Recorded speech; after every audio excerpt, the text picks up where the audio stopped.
If you need to copy and paste multiple items between documents, you'd probably do it by using the Ctrl+C and Ctrl+V options.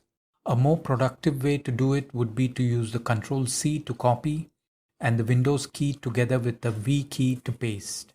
But to use the Windows and the V key combination, you need to first turn on the clipboard history. So hit the Windows key and the I key to bring up the settings window, and then click on System.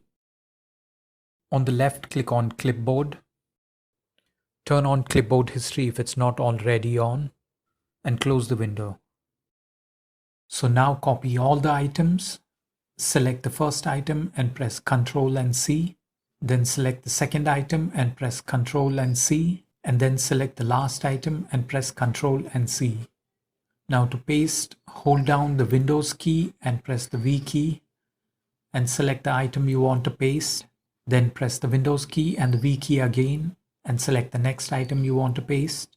And the same for the third item too.